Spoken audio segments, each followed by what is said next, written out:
Hey guys, welcome back to Gorilla Garage POV. Today we're working on my 87 IROC.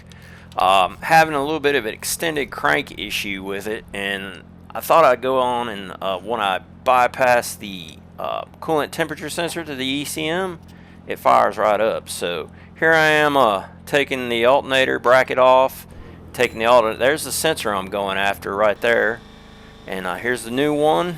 I got one from Napa. And there's the part number. It's upside down, but here we are. It's a TS40552. Right here, I'm trying to be slick. I'm gonna put a I'm gonna draw a vacuum on the coolant system and see if I can reduce the amount of coolant that's lost during this. I thought I'd give it a try. I don't know if it necessarily worked, but there was very little coolant loss. So here I am trying to retrieve the sensor now. Move my alternator out of the way. Here we go. Actually, I'm trying to get it out now. And this is what the old one looked like. I didn't test this. I just pulled the plug and bypassed it, and it fired up. Now I'm reinstalling it, obviously, and just kind of take you through what I did here to help with this extended crank. Now I'm hooking up the idle air control and the sensors, throttle position sensor here, and reinstalling the parts.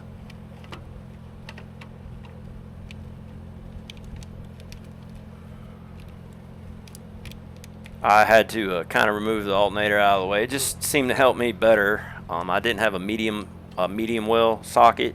I had short or long, and so I elected to use a wrench. That's why I went this procedure. I'm putting the belt back on now. Trying to button things up.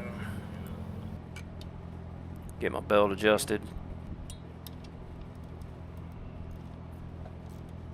If anybody watching this video would like to see a walk around of this vehicle, I'm actually getting it down to having exhaust put on it. After I get done having the exhaust put on it, I'll be glad to do a walk around of my 87 IROC.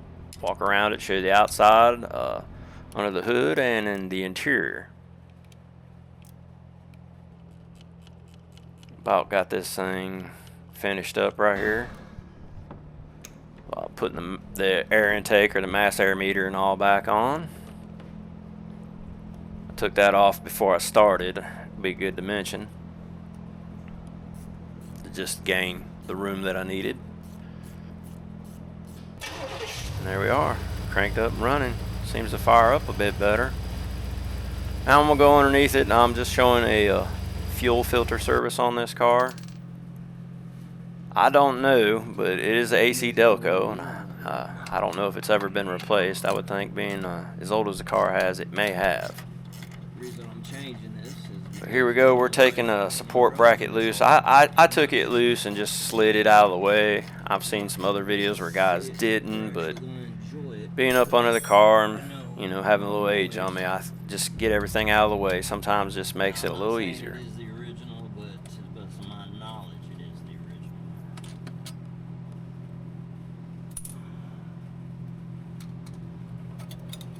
There we go, getting it slid out of the way, give me more room, cracking the lines loose.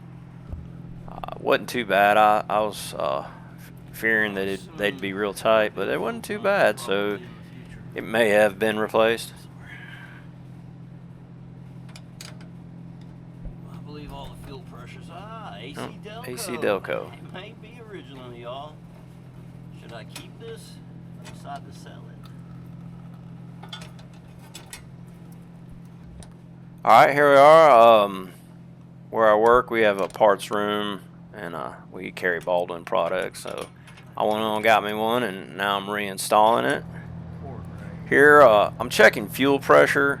I'm just checking after the fact. I did cycle it a few times, but I was doing it before and after comparison just to see if it helped with fuel pressure. Like I said, I've been kind of fighting an extended crank period on this, but here we go.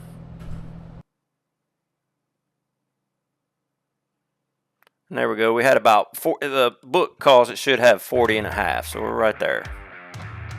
Thanks for watching, guys. Like and subscribe.